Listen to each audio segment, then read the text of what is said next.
welcome to Hangout and Talk Twins. I'm Jeremy Nygaard. See Seth Stowe's hanging out with me tonight.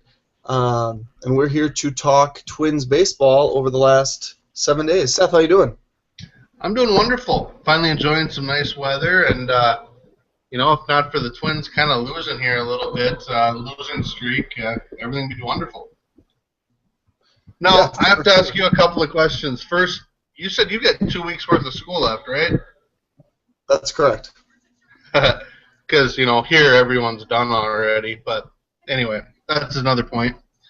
By the way, secondly, happy birthday. Thank you. What's it like being old? I don't know. I mean, I figure you still got a few years on me, so. I got a bunch of years on you.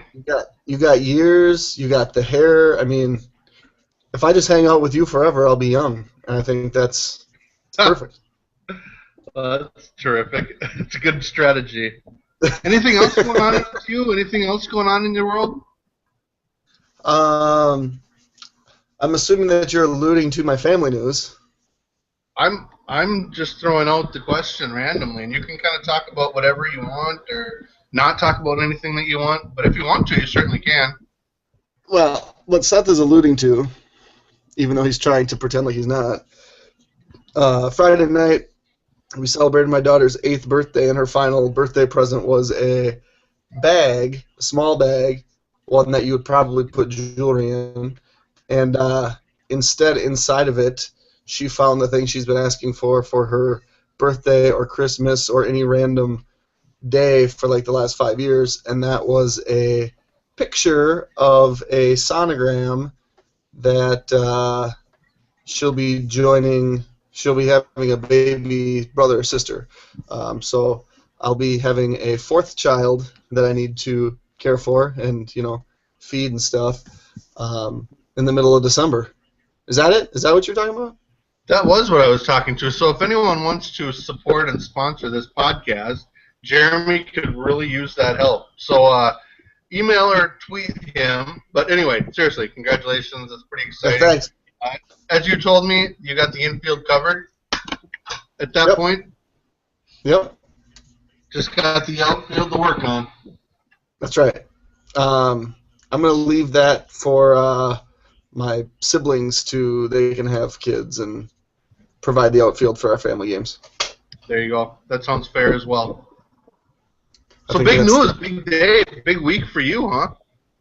Yeah, I mean, every week is a crazy week, so, that was just something else. It forced me to download Facebook onto my phone for, like, the first time in a year, so that was kind of disappointing because I'd prefer not to, but, I don't know. So I have it for now. I'll have it until it, takes over my phone and puts everybody's birthday onto my calendar, because then I can't handle that, and then I take it off, but... Yeah, I know, it was interesting. Friday we did that, and I don't remember what Saturday was, and then Sunday I did the radio deal. That was fun. Talked some drafts. You kind of went to another podcast and radio show, so maybe real briefly, if anyone listens to our little podcast thingy, we have to assume they're listening to the other podcast that you were on. I mean, I don't know. It's like... The viewership is like, they have a lot and we don't have as much, so... But we should. We should. I know, I mean... That's my opinion. I don't know what the deal is. I think what they do is they buy downloaders from, like, Asia. And Twitter followers from Asia, too, I think. Yeah. I don't know how that works. I mean, I don't know. But yeah, so no, I did that. I did the in-studio Gleeman and the Geek deal, and we talked the draft. That was fun. And we're going to do a special hangout next Thursday, me, you, and the Geek. And then I'm going to drive an hour, and you're not because you're, like, in Canada. Right. And the Geek and I we're gonna do a little draft wrap-up on the K-Fan next Thursday night at about 9 o'clock p.m., so that'll be interesting. Yeah, it'll be a lot of fun. I think I'll call in for a segment or so, and we'll talk about the draft. But I'm looking forward to it a lot. I mean, obviously Jeremy is, for those of you listening, not right now, but later, Jeremy is kind of the draft guru for the Twins for Twins Daily. But I would say for really any sort of Twins fans. So definitely check out what he's got.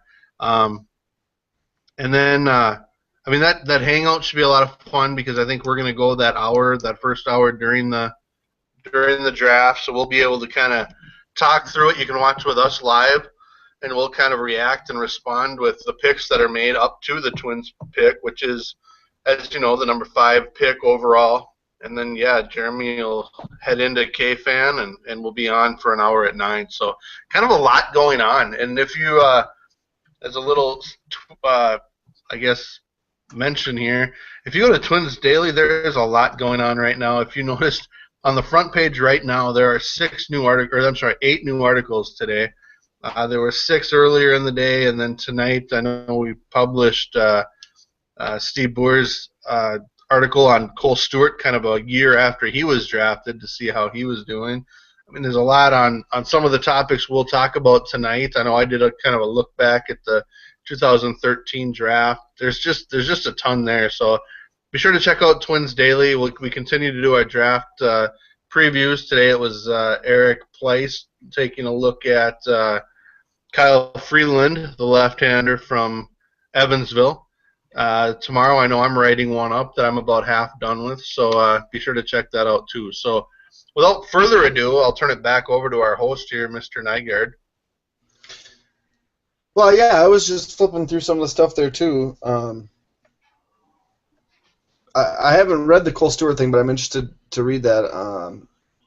I mean, obviously Cole Stewart's got off to a pretty quick start, and in his last start, was that yesterday? All my days run together. 2 days ago, Sunday? Or was it yesterday? No, it was yesterday. It was Monday afternoon. Yeah, the one that I wrote about that I can't even remember. Right. I mean, he got run after just a couple of innings. We'll probably talk about that when we get more into the minor league section. But let's talk about probably the biggest news in Twins territory, and it's kind of an interesting story. So, Aaron Hicks, as I recall the story, his dad wasn't a big fan of him playing baseball, and made the deal with him that if he was going to play baseball, he had to be a switch hitter. And has switch hit basically his whole life, while his more natural side has been his right side. So, throughout the years he's struggled from the left side. He's shown some flashes, but obviously he's much stronger from the right side. Parker asked him down at spring training if he ever considered it, and Hicks's response was something along the lines of, if I was going to give up one side, I would give up my right side and only switch. I would only hit left-handed.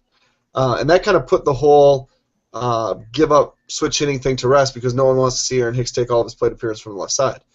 And then Monday morning-ish, late Monday morning, news comes out that Aaron Hicks has, on his terms, abandoned hitting from the left side. He's not confident. And then the report was that when the Twins announced it, that he is excited and ready to continue his career as only a right-handed hitter. What do you think about that? Well, my initial thought was, even though he's the one that supposedly went into Guardy's office to say that that's what he wanted to do, I tend to be a little maybe more cynical and think that I think he was probably encouraged to do that. And I have to agree with the Gardenhire comments that said ideally you could have him go down to Rochester for a few weeks to bat solely right-handed, because if you consider, as has been noted, he has only switch hit since he was 8 years old. That means he's really had very few at-bats right-handed against right-handed pitchers. And, the break of the curveball or slider or cutter, all of that's a little bit different, and pitchers are going to probably try to take advantage of that for a while, as they should. So that's kind of the concern, but I think that all of us, I was one of those that, after his year in Double-A, where he had a 800 plus OPS from both sides of the plate, my initial thought was, you keep going with it. It seems like he's made some strides and done that, but we've seen for a year and a half now how much he's struggled from the left side, and I just think at this point it's a smart decision for him. He's taking control of his career. If it is truly solely his decision, he's taking control of his career and making a choice that's going to be best for him. And in the end, I think it's going to be best for the Twins. Whether that happens right away or takes a little time, we'll see. But it was definitely a talker because it's been a topic that people have been talking about since he was in Beloit, 4 or 5 years ago. So it's time, and I think it's a good decision. So, do you think that this originated with a conversation between Hicks and Gardy, Hicks and his agent?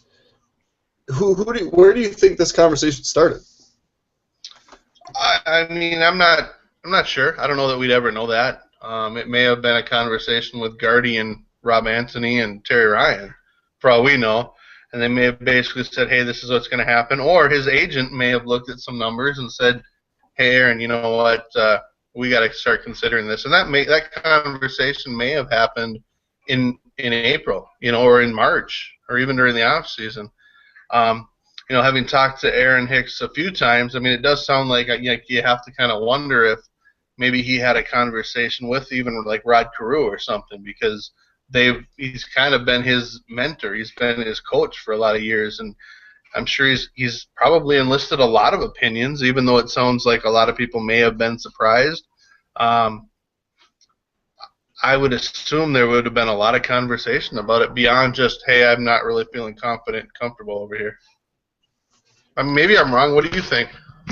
Well, I'm just wondering if this is something that happened really quickly. I guess the timing of it for me was interesting. You go on a West Coast road trip, you come back home, you play an afternoon game on a Monday, and he makes a call on a Monday morning. I mean, that timing just to me seemed funny. Now, I don't know what a good time would be, on an off day or the All-Star break. I guess I don't know what I expected or when would have been the ideal time, but just the timing of it seemed interesting. Yeah, I mean, I'm pretty much never shocked or surprised by a whole lot that happens at this point, but I agree that the timing was a little weird. If it had been a night game, but I mean, we don't know. Maybe things actually happened on the plane or that kind of thing. So, but it was kind of a pleasant surprise to read that on Twitter right away yesterday morning. Oh, absolutely. And just speaking of Aaron Hicks, I'm going to pull up his numbers to give you his splits. And this was something that actually John and Aaron were talking about on Sunday afternoon, and that basically that he was okay as a right-handed hitter and just bad as a left-handed hitter. So this must be his season. Let's see if we can find some career splits. So his career splits in 257. No, that's wrong. In 233 at bats as a left-handed batter, his OPS was 552. His batting average was 184. So not real good. As a right-handed batter versus left-handed pitching, he was batting 224 with an OPS of 728, which is still not very good, but better than the other one. Now, what's interesting to me is that it lists 71 at-bats as a right-handed batter versus a right-handed pitcher. That seems like an awful lot. Seems like a lot considering it's only been really against knuckleballs, which is only Right. R.A. Dickey, really. Right. It says he's batting 183 with a 314 on-base percentage and an OPS of 553. Yeah, I mean, and I don't know about that, but I guess if you go back and if he's got a 728 OPS right-handed against lefties, even if that drops down to say 700 or 690, you're looking at a league average center fielder Right. offensively. And Right. with what we saw tonight, I know he's had his ups and downs defensively, no question about that. But you can still see that athleticism if he gains his confidence back and starts putting up a little better numbers offensively, and the scoreboard shows better numbers. Maybe he relaxes and plays a little better defense. I mean, we saw tonight what he's capable of defensively and that athleticism. And I mean, if he can have a 700 OPS overall and play that kind of center fielder, he's at least league average, and that's not a terrible thing. Right. And this baseball, I'm looking at Baseball Reference for these stats. It's wrong because it says that in 2014 versus right-handed pitching as a right-handed batter, that he's 12 for 69. So something's got jumbled up in their stat deal, um, because that's simply just not correct. So I couldn't give you an actual line, but I would expect him to be, as he progresses, he's not going to be a 220 hitter. He's not going to be Pedro Flormon. He's going to be better.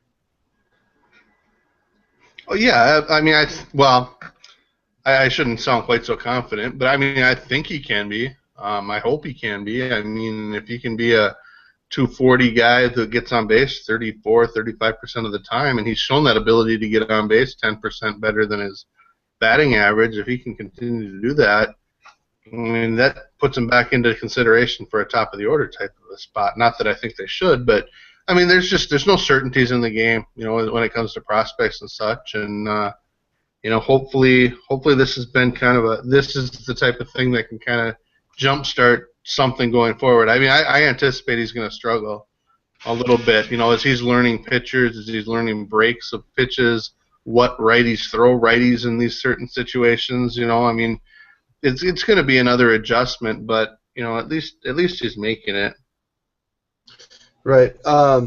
His career line as a minor leaguer is 270 batting average with a 794 OPS. So isn't kind of the standard to take off 10% of your career line, and that's a good indicator of where you could be as a major leaguer? That would suggest that he's a 243 hitter, 242 hitter. Yeah, although I mean his career minor league numbers didn't include AAA either, so you wonder if maybe you drop it a little bit more than that. But I mean, once he gets comfortable, maybe that number can go up just a little bit. I mean, he doesn't have to be a 300 hitter to be very much valuable. Right. And I think the other thing too is I saw Hicks play his first year in Beloit. I think it was actually really early in the season, so it might have been one of his first games. And then saw him the next year, and he was considerably better. I mean, just with the eye test. Just making routes in the outfield, looking comfortable at the plate. And he made a pretty huge jump. But how many top prospects, how many guys that succeed in the major leagues repeated low A ball? I'd assume that percentage is probably relatively small. Yeah, it's not a lot. It's not real high, and yet I don't think he didn't spend that whole first year in low A ball either. I mean, he didn't get called up until mid-season, so it's not like he did 2 full seasons there. But at the same time, yeah, it's not something you want to see. It was after the draft, right before short season started. So, I mean, a solid year and a half. And then the next year went up to Fort Myers where he really, really struggled. 242, 720 OPS, his lowest as a pro at that point. And then if I recall, when he went up to New Britain, had a terrible, terrible start to that year. I mean, he started poorly every year, but started poorly in New Britain, and then ended up having a really good season and then batted 286, had 13 home runs with 11 triples. And that was when he kind of jumped back onto some, higher prospect things.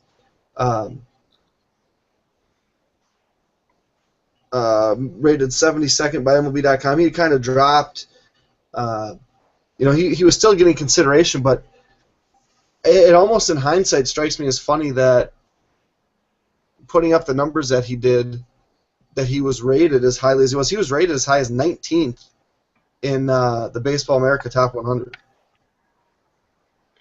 Yeah, that was more early in his career. I mean, that's it'll get into the conversation I'm sure we'll have later when it comes to the draft. I mean, first round picks get placed pretty high on prospect rankings because they're so far away from the big leagues, and it's all about upside at that point as opposed to actual, production, which comes hopefully later. But I mean, the thing is, yeah, I think too many people questioned his work ethic. Too many people question things that we just don't know enough about, true or not.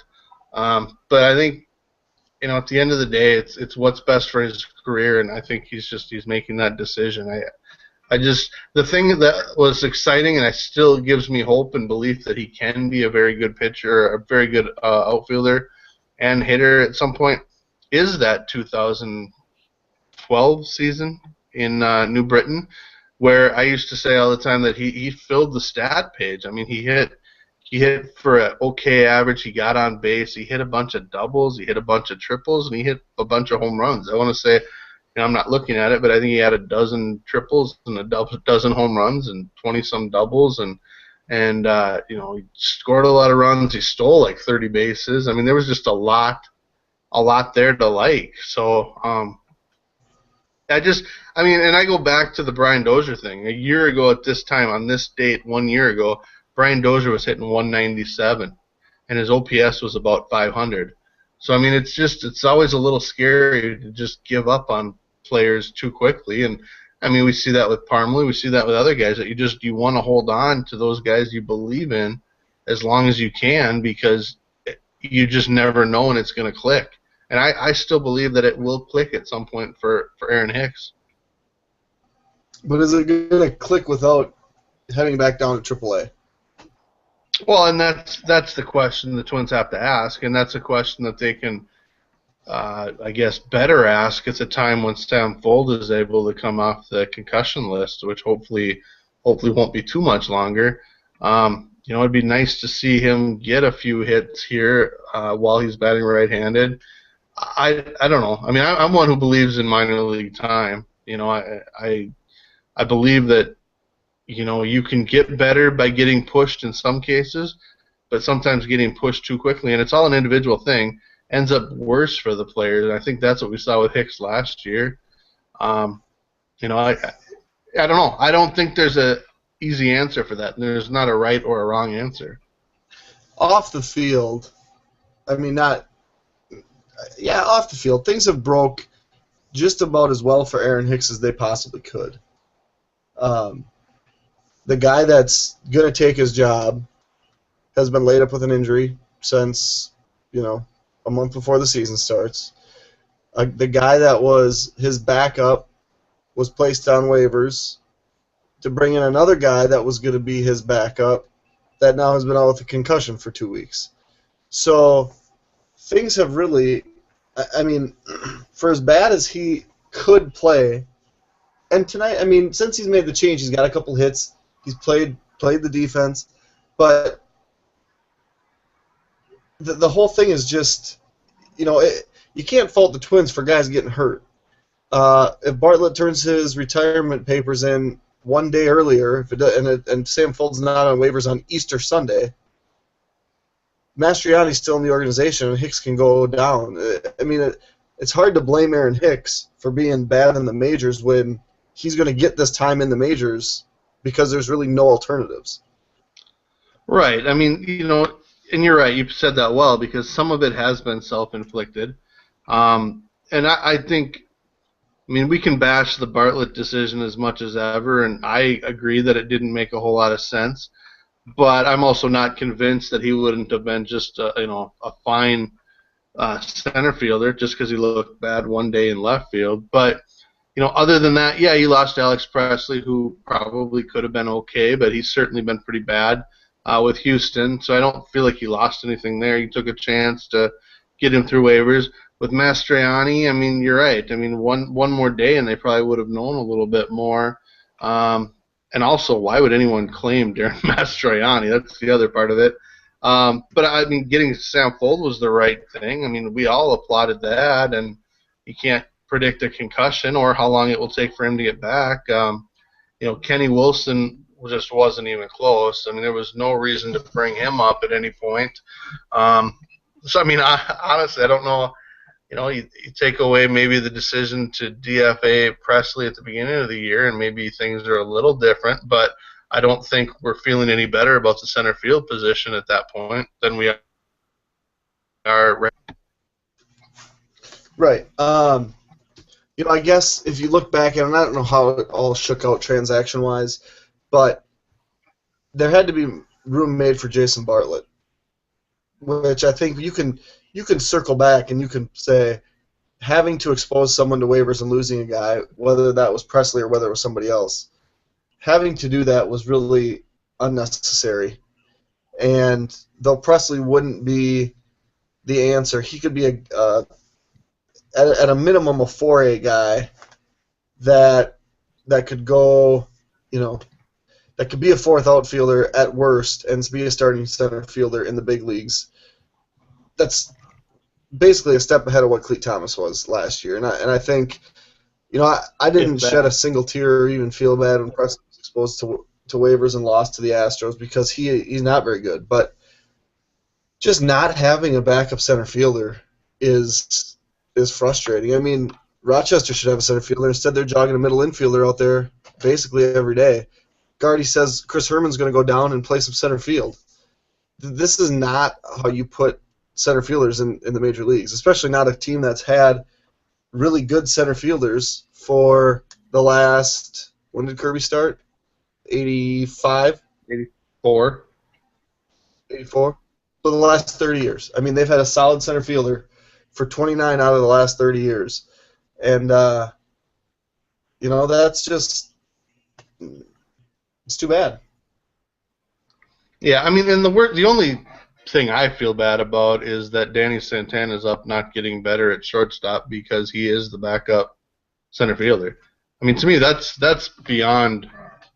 That's the most frustrating part. I mean, yes, I've been impressed with Danny Santana, but he's playing 1 out of 3 games, and he'll probably get into the game here tonight, maybe over there on the TV soon. But I mean, he's got to play more than what he's played up here, and he's had to stay up here because of that.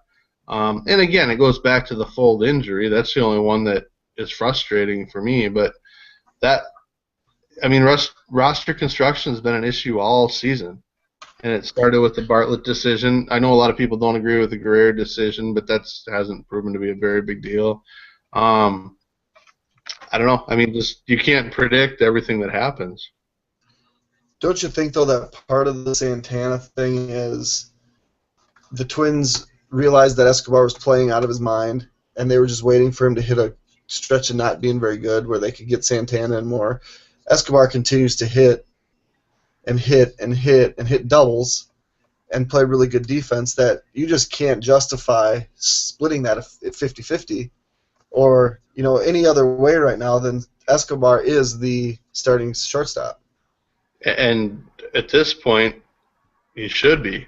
I mean, he absolutely should be, and he should be probably for the rest of the year. But, I mean, I don't think anyone even now sees him as the long-term solution. And I was asked earlier, what would he have to do to be the long-term solution? And I don't know what the answer to that is. I mean, because of how he came up, even though he was only about 21 years old when the White Sox called him up to be a utility player, he's got that stigma about him, that, yeah, he can play 3 different infield positions and a couple of different outfield positions. And because he can do that, that stigma's there that he can only be a utility guy, and maybe that's not fair. I mean, I think you and I are guilty of that as well.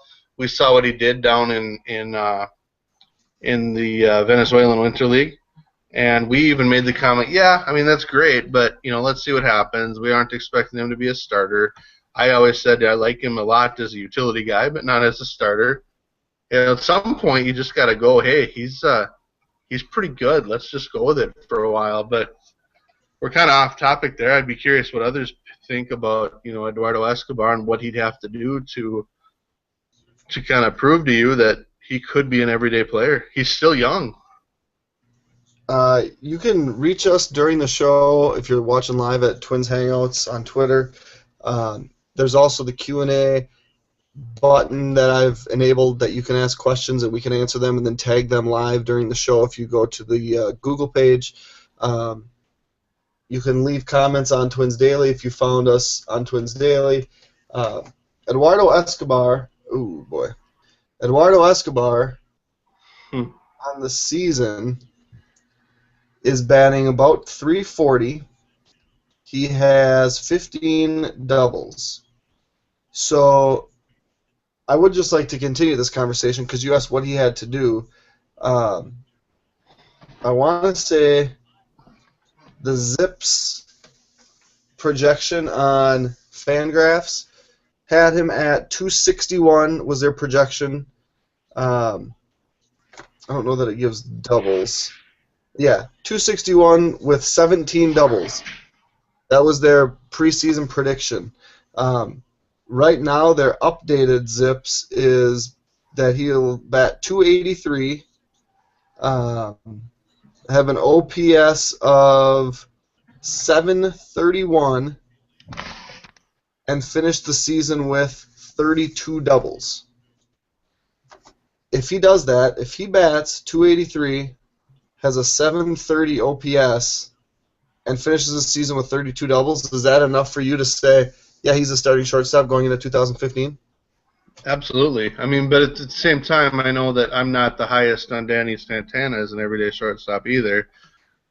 Even after seeing what he's done here, although he is pretty fun to watch and exciting, but I'm definitely a believer in get it done on the field. I mean, there's so many examples of top prospects that get chance after chance after chance after chance, and the guys like Escobar or even lesser prospects get like two opportunities, and if they're lucky, and they have to make the best of it, and you kind of like to see guys that do end up producing. And I still believe Escobar will probably be closer to the 261 original Zips than where he's at now for sure, and certainly closer to that than 300 by the end of the year.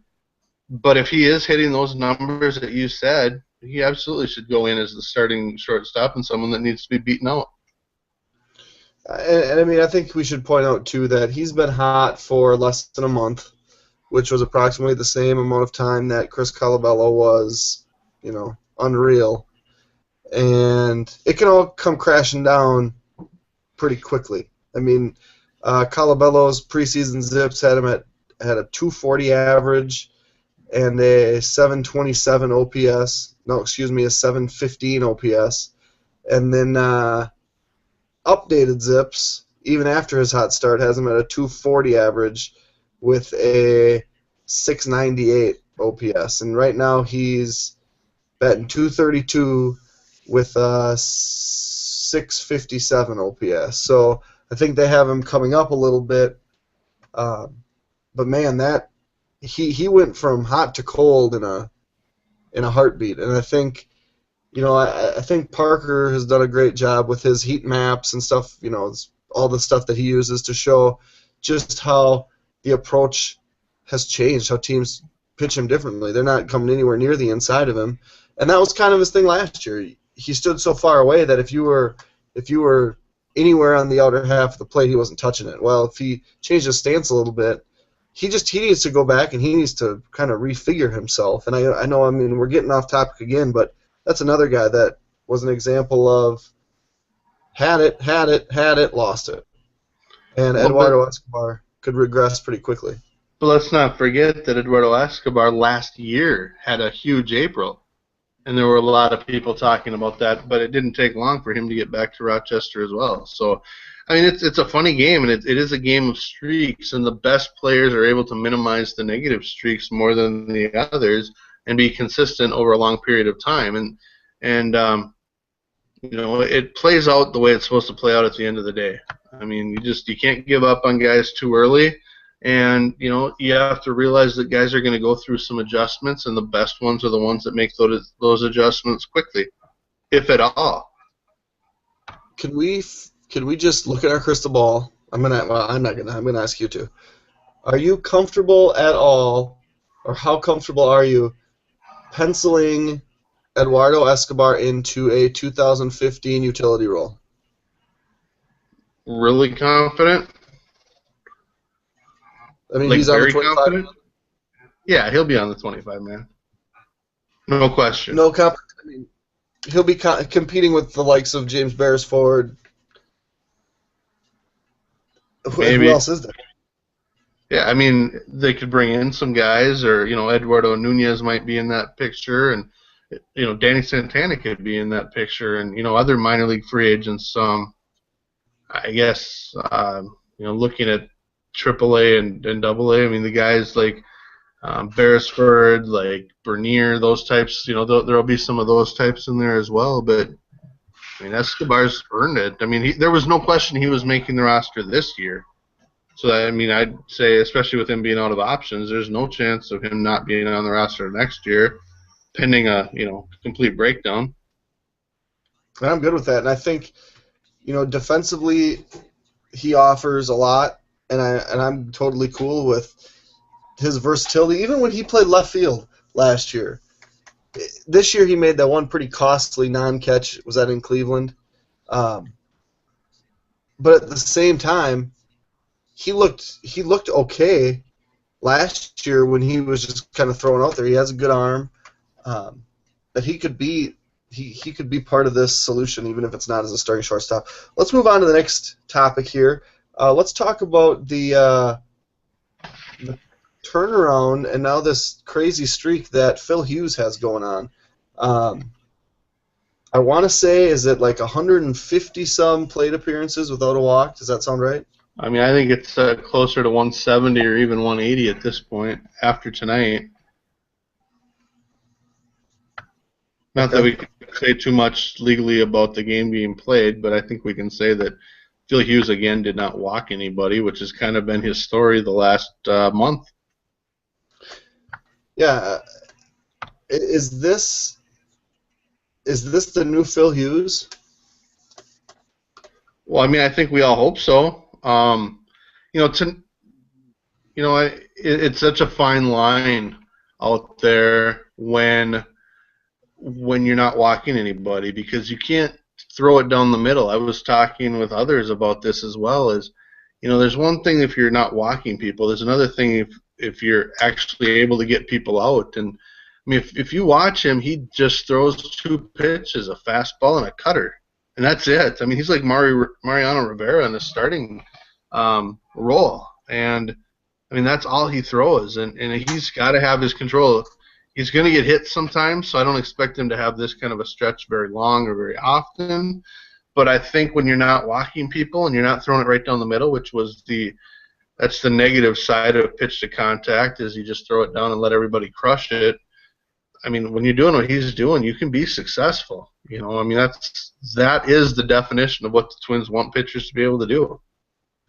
And when you're not walking anybody, you can give up more hits without having your whip just totally blow up. I mean, if you give up 8 hits in 7 innings and walk 4, that's going to be tough to navigate through the mess. But if you can not walk anybody, then that makes it a whole heck of a lot easier. Plus, if you're not going to 3-ball counts and walking guys, your pitch count's going to stay down too.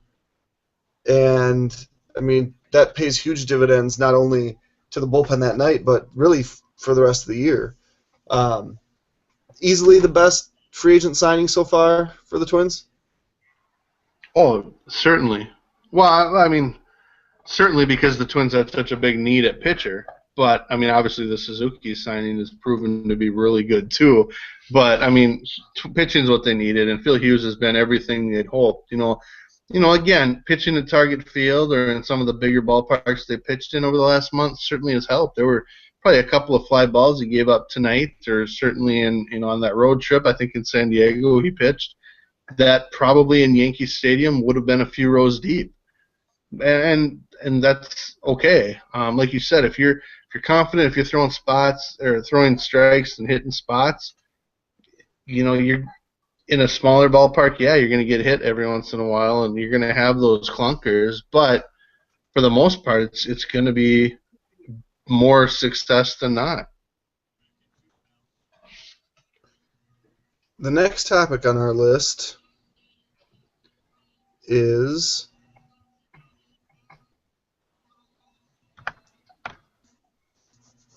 the transactions that have occurred.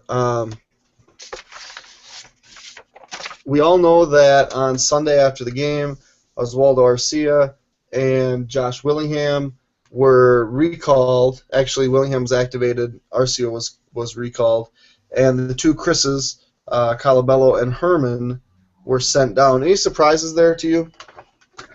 Not really. I mean, I guess for me, as I mentioned already, I think that having Danny Santana in Rochester makes a lot of sense. You could still have Eduardo Nunez as the backup well, maybe even in center, but certainly at shortstop if necessary. Um, I I think some people were surprised with the Colabello deal. I think both of us agreed that that was probably the easier choice, just because of the struggle it's been for him since about the last week in April. Um, Herman was a little bit more of a surprise for me, just because they are getting back to the American League ballpark, and I would sure like to see Josmil Pinto and Kurt Suzuki, or at least Josmil Pinto, in the lineup pretty much every day. And with the way Suzuki's playing, I certainly have no problem with him being in the lineup as well. So I thought Herman had a chance to stick around again in that type of role. And again, if they believe he can play some center field, there's your backup center fielder. And he did play in the Florida State League quite a bit of center field. He certainly isn't going to have the foot speed, the range, that kind of stuff, but he can make the plays that he gets to. He's a pretty good outfielder, actually. So I was a little bit surprised, and yet at the same time, it played out how I expected it to. Were you at all surprised? No, I mean, I wasn't at all surprised by any of it. I guess the thing that I've been surprised at is the backlash of the timing of the whole moves. Obviously the team went out, had an off day Monday, played in San Diego on Wednesday and Thursday, had a day off. No, played in San Diego on Tuesday and Wednesday, had a day off Thursday, and then played 3 games in San Francisco. And the guys hung back and joined the Twins for Monday's game. But there's been quite a bit of Twitter backlash, especially, about how the Twins screwed up, basically punted the games against the Giants because they didn't fly the guys from New York to LA, basically, to get them in the lineup for maybe the Saturday-Sunday game. And I think we're kind of on the same page that it's not necessarily that the Twins didn't want to fly the guys out there or, whatever that case is. But to me, it doesn't make sense to take 2 guys that are rehabbing, essentially both of them are rehabbing, and then to fly them all the way across the nation to try to get them to adjust for maybe the Saturday and Sunday game, which I think it was a Saturday night game and a Sunday afternoon game, and then flying back to the cities. That just, to me, I don't understand why there's all this, oh my gosh, the Twins handled that wrong. These are guys that are coming off injury. Even Arcia had a setback, so even though he was optioned, it was an injury that had occurred recently. Why all the backlash? I think that there's just always frustration when the team loses, and they lost 4 in a row. And frankly, I think some of it's been in written or online stories, which obviously are done to get conversation, to infuriate an audience, and these people know their audience, and the audience is those that want to complain about every little thing. And maybe we're different because we just kind of sit back and say, okay, we have no control over this, so we're going to look at it rationally. At least that's my theory. I think the only way they could have done it is if they would have had them not play on Thursday, flown them out there on Friday during the day, and then activated them both on Saturday. And yet, like you said, I think that 3-hour flight is going to take a toll on people. It has to, and it does. And secondly, they were going against Madison Bumgarner on Sunday, and we don't know, but that's maybe a game Arcia wouldn't have played in the first place. And I mean, maybe he wouldn't have. Maybe he would have. But I just think it was the right thing. And also, the whole team was going to come back late on Sunday night for a noon game on Monday. It doesn't hurt to have a couple of guys that are fresh that were able to take Sunday to just travel, that were able to just get there and be ready to go and hit fourth and fifth in the lineup right away on Monday afternoon for that noon game. No, I 100% agree with what you just said, and I don't always agree with what you say. Not always. But I think you made an excellent point that you're coming back. You have a team that's making that trip from the West Coast back to the Central Time Zone after being on that schedule for a week to get those two guys that were fresh, and they both played yesterday. I think that was an excellent point.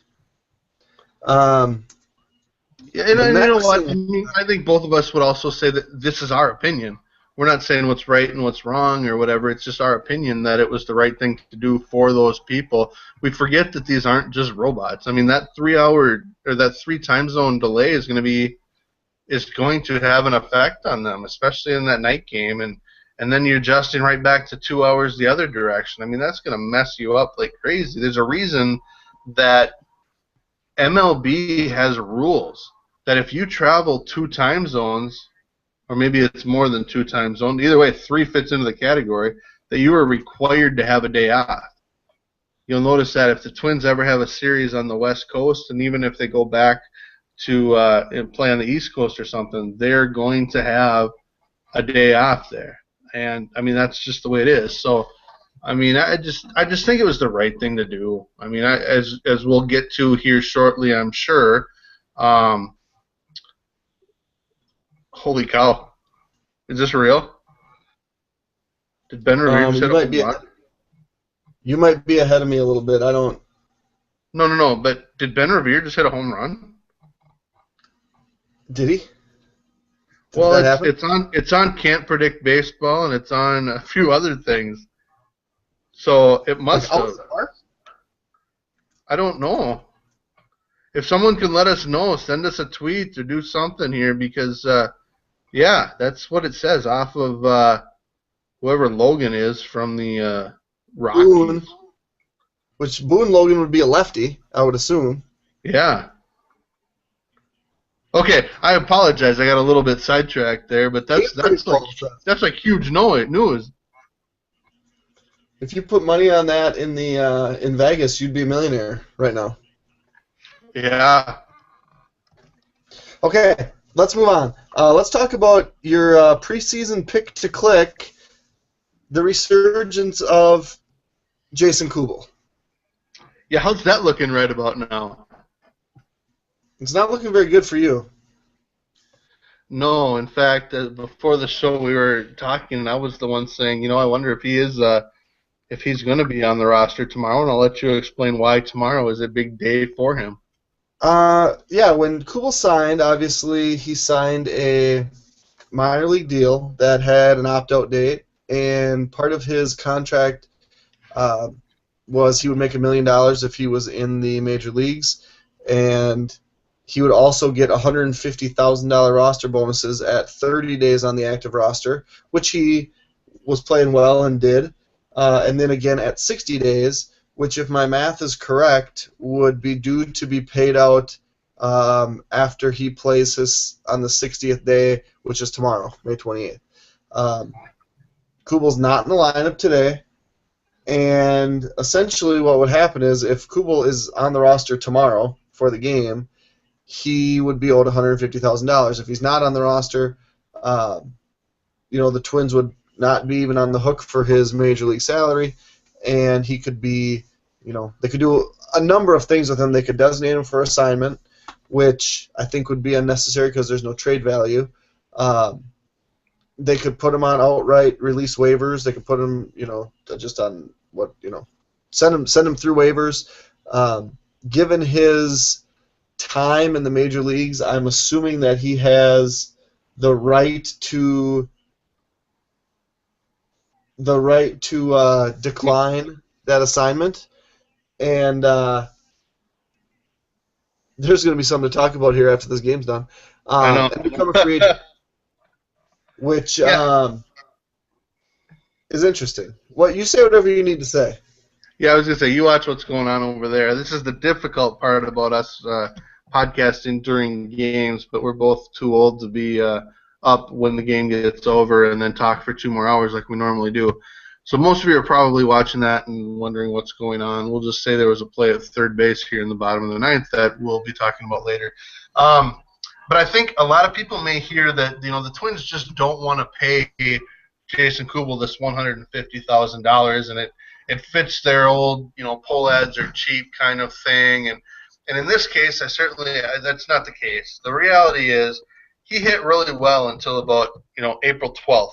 And I was just looking before we started. Since April 13th, he's hitting 187 with a 293 on base percentage and a 206 slugging percentage. That's a 498 OPS. And that's not even talking about all the strikeouts. I mean, it's literally almost every other plate appearance.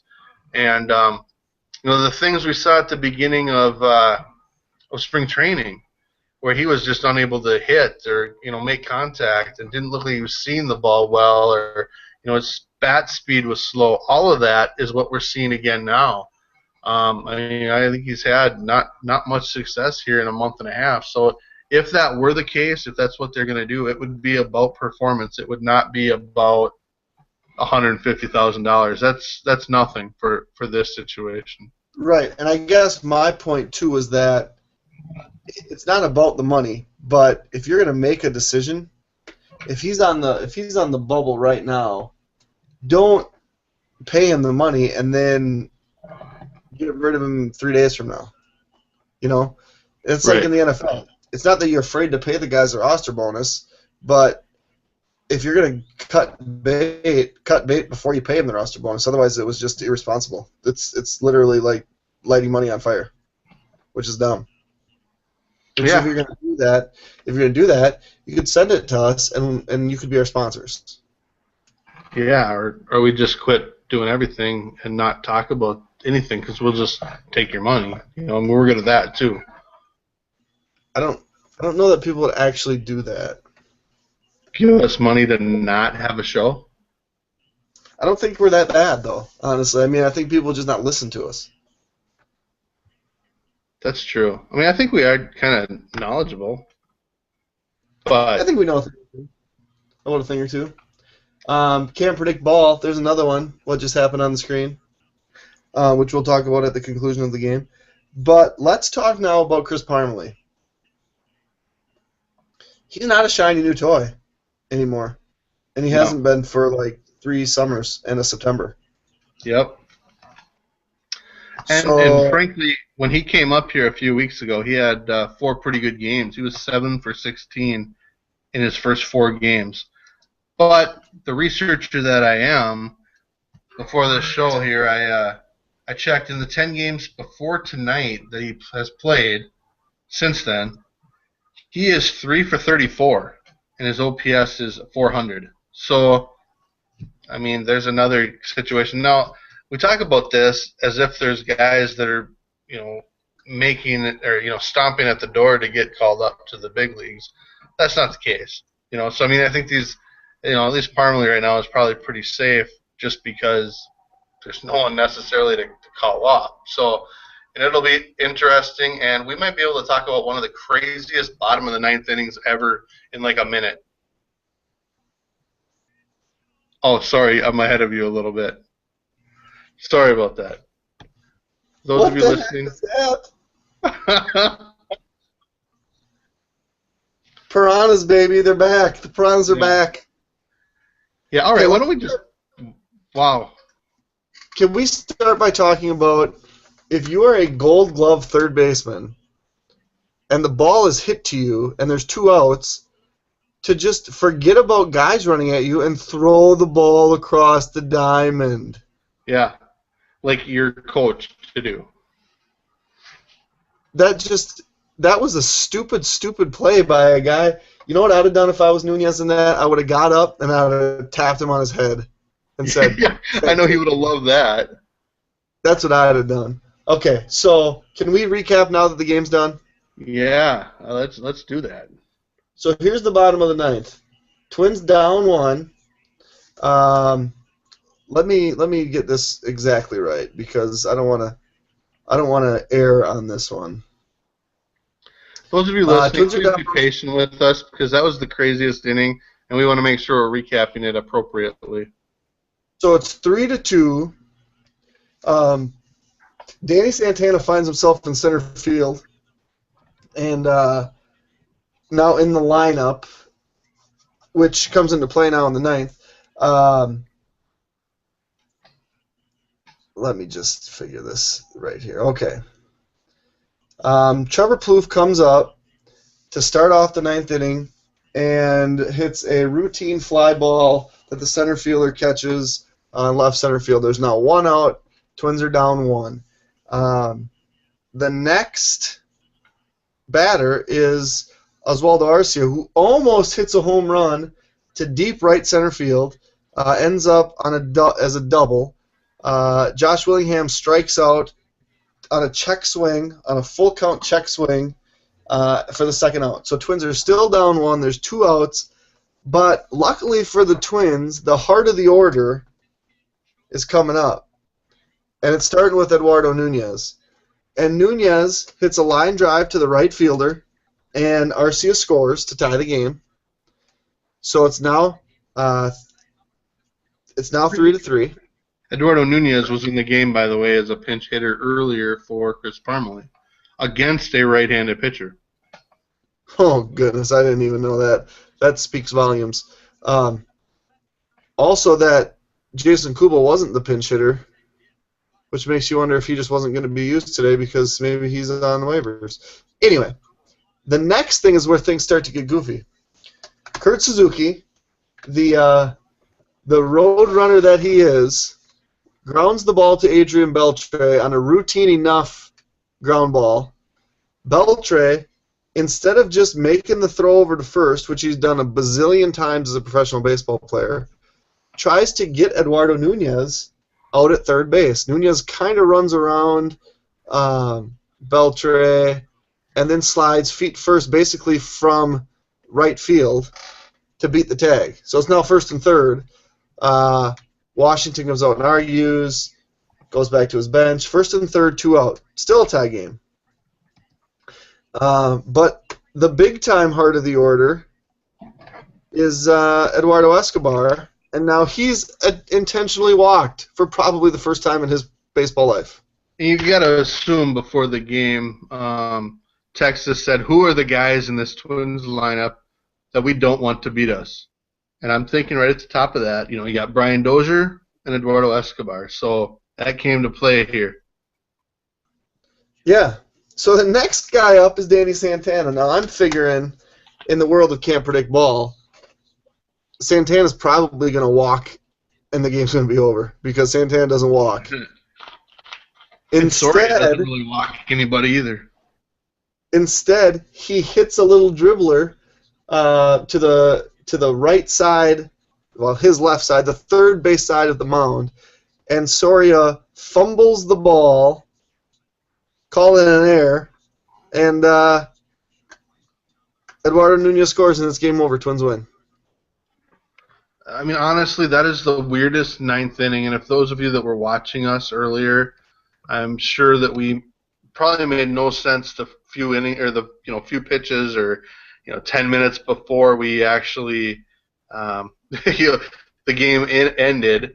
I'm sure we made no sense because we were watching this out of the corner of our eyes on the TV and just thinking this is just weird. Something's going to happen here to end it strange, and when it happened, it was definitely strange. But the Twins had lost 4 in a row. They had their best pitcher on the mound to start. He pitched well, another quality start for Phil Hughes, and you were hoping that it would end well. If if your pitcher throws a quality start, you'd like to think you're going to get some wins. And Phil Hughes gave up 3 runs in 7 innings. Again, no walks. Casey Fina scoreless inning. Glenn Perkins, I should talk about this as well. Danny Santana entered the game and went into center field. Glenn Perkins came in and immediately gave up a blast off of the center field wall that I don't think Danny Santana could have played much worse. But with him on third and nobody out, Perkins got 2 ground balls to Eduardo Escobar at shortstop with the infield pulled in. They got the outs at first. And then a deep fly ball that Santana easily caught in left center got them out of the inning. So it was just, it was just weird stuff left and right. And again, Joaquim Soria is a guy who's been doing this for a long time. He has a 2.6 ERA and a 0.75 WHIP. So he's been getting the job done this year. As the closer. He's the reason they let Joe Nathan go and didn't really make an effort to sign him last offseason. And just a weird game. But kind of the fun part of it though is seeing Scott Baker again, and he was in his old form. You kind of expected him to do well. He didn't find out until a few hours before the game that he was going to actually start in place of Yu Darvish, who had some neck stiffness. But he turned in a really good start. Scott Baker gave up 2 runs on 3 hits. Over 6 innings. He didn't walk any, and he struck out 4. The big hit, of course, was the Oswaldo Arcia home run off of him. But it was the pitching matchup we anticipated, just without both key players. And that Oswaldo Arcia power that people wanted to see in San Francisco was certainly in display today. So just a fun game. Yeah, you gotta like those every once in a while, even if they're a little weird. The part of me, I'm happy that ended up the way it did. One of the things pregame that I was happy to see was that Gardy isn't jerking around Arcia in the outfield anymore. He's the right fielder. Through 2 games. Right. But last year, if there was a guy that needed to be jerked around, it was him. And I hope that he's the right fielder going forward.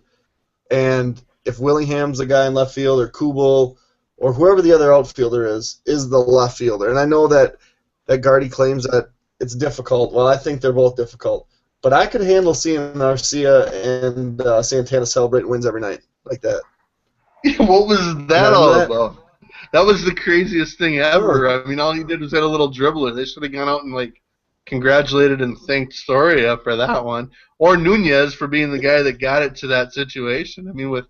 With the line drive past the second baseman that scored the Oswaldo Arcia with a tying run, but also as the guy that scored the winning run after that crazy play at third base where he went around Beltray. But part of that too is I bet you Soria realized that Danny Santana has wheels. It's like a bunt. He's got to play that quickly. If that's Josh Willingham, he just picks it up and laps it over. Right. He had to get it there in a hurry, and he couldn't get it done. All sorts of crazy things happening tonight. Yeah, no kidding. Okay, so let's recap. Jason Kubel's terrible. Chris Parmley's junk. Oswaldo Arcia's the man. Phil Hughes is Cy Young. Yeah. Brian Dozier's got great hair. Joe Moore has sweet sideburns. Did we get it all there? I think that's what we talked about for the first hour of the show while we were waiting for the Twins game to finish up. Okay.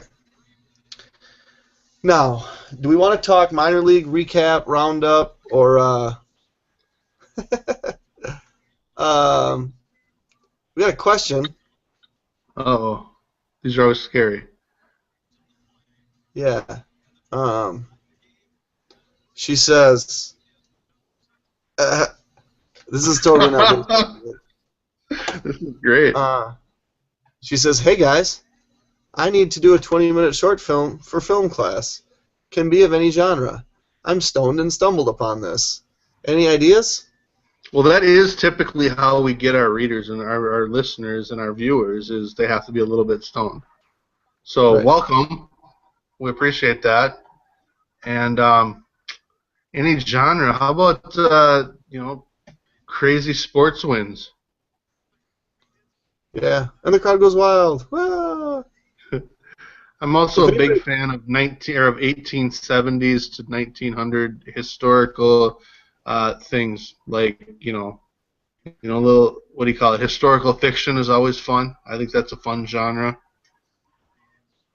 I'm confused, but if you're still watching, yes, give us another question because we can talk about it. Yeah, and if anyone Anywho, else has any questions, you can either go on here and leave that. You can send us questions on Twitter at Twins Hangouts, and Jeremy will see those. You can tweet Jeremy or myself. Um, oh, wow. So you can go to twinsdaily.com and watch this and also leave us questions there. So feel free to do that. We're in hour number 2. We just started hour number 2, and we have, as Jeremy mentioned, we've talked a lot about Aaron Hicks, who, by the way, tonight made an incredible catch at the center field wall that truly actually ended up saving the game or kept the team in the game early on. We talked a lot about Phil Hughes. We talked about the transactions to get Willingham and Arcia up, and we're sent down Chris Colabello and Chris Herman.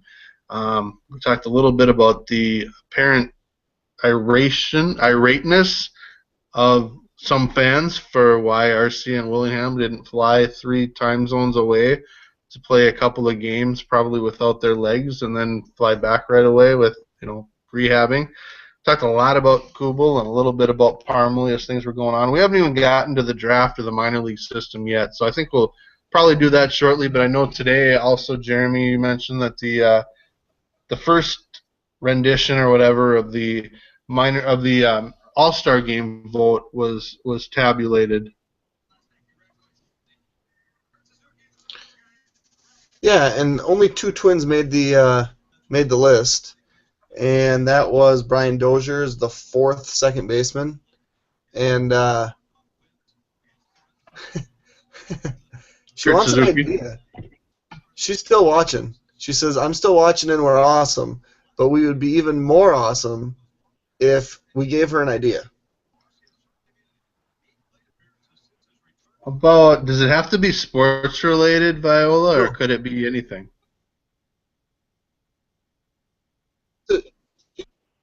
I mean, I'm assuming this is for either high school or college. That's an assumption. And Yeah. as far as I know, the only genre that high school and college age people make are horror movies. So, you should have a movie that has a killer that wears a baseball jersey and like kills people at games. That would be crazy. I think a really It's like unique idea Scream. would be about, yeah, or Scream 2 or Scream 3 or Scream 4 or you could have a high school setting where the athletes aren't quite as cool as the music people. I mean, I think that would be a lot of fun, kind of different. You could even have it where the basketball team starts singing, like during their practice, and their coach hardly ever shows up. I think that would be a lot of fun. Is that serious? Are you serious? That'd be a fun little musical. She doesn't want to make a musical. It's She'd make also a called horror High School Musical. a horror musical. That'd be like the Rocky Horror Picture Show. That would be People fun. dance. People dance in their underwear. Does this have to be like G-rated? She just says it could be anything. I think. I don't know. I think a horror movie slash musical, where the music people kill people with their band instruments in their underwear would probably be the best short movie ever. Maybe even at band camp.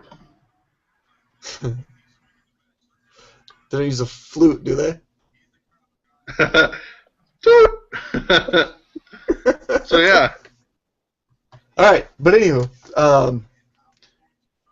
I totally So Brian lost Dozier track of what we're. fourth All-Star voting.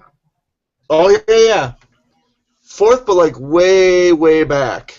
He's got no chance to be the starter. I thought he had a chance. He's got no chance. Well, I think we knew that he wasn't going to be the starter. He doesn't have the name of Ian Kinsler, Jason Kipnis, Dustin Pedroia, Robinson Cano, and those guys all have big names. Plus, they're very good. So, I mean, it's going to be tough for him to be a starter. But you look at it, Kinsler's been pretty good in Detroit, and obviously Detroit's kind of the team to beat, obviously. So they'll have more representatives. Jason Kipnis has been hurt. And then Pedroia and Cano have both been very good. So it's going to be hard for him to make it, and if he does, it could potentially be as a fourth second baseman, which is a little unlikely. The He'll only make it. other, well, and Kurt Suzuki I think was fifth among catchers, which is not very good, but he's deserving at this point. Again, he wouldn't be a starter. The other guy, of course, that deserves it is Glenn Perkins. I did a radio show last Friday in Fargo and was asked that question: which Twins could be in the All-Star game? And you started thinking about it. You got Dozier, you got Phil Hughes, who may or may not get some good consideration. Glenn Perkins should be a given. And I think if depending on who the manager is and how he feels about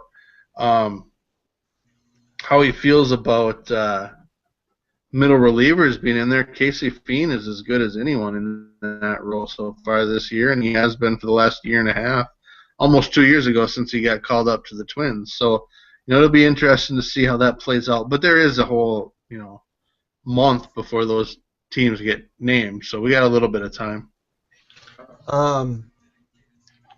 By the way, for those of you listening, Viola decided that she's going to do a horror musical. And she says, Laz Berman meets John Carpenter. Thanks, guys. You guys are awesome. So, if she wins awards, I mean, she at least has to sponsor us as, like, the next big thing, right? Well, yeah. I mean, if her 20-minute film makes, like, millions, we should get, like, 4% or something like that. Or also, if it doesn't, I still think we should get credits at the bottom, before and after. Creative something or another. Creative geniuses, Sestos and Jeremy Nygaard, I think. Yeah, I like that. There's only one way. I'm only currently listed on the credits of one movie so far, so I'm looking for number 2. What movie? It's called 4-3, as in Forthree. I'm listed in there as, what was it? Something. What did you do? Well, let's see. I mean, I think people need to go out and check it out online and buy a copy. I've got 2, so it's a lot of fun. It's a basketball movie. Were you really short when you played basketball in high school? I was really short always, so yeah. But you weren't like the starting guard on a team at 4'3", were you? Quit it. I was like the same height I am now, which was like not very tall. But taller than I'm 4'3". mid-5s.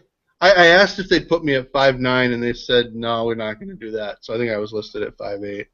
Or maybe I was listed at 5'9", and I wanted them to put me at 5'10", and they said absolutely not. See, I was... But and people have known this, but my high school basketball team, I was a 2-year starter, and in those 2 years we went 3-39. But we did double our win total from my junior year to my senior year. Yeah, and you guarded Dave Yeager.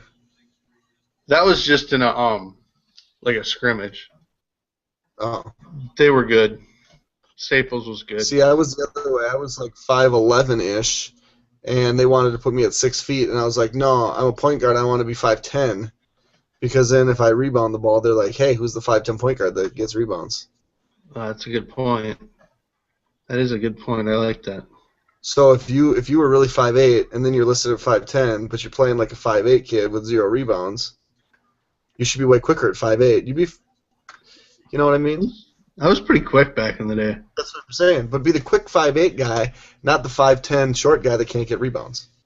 Yeah, I was kind of built like Khalid El-Amin back in the day.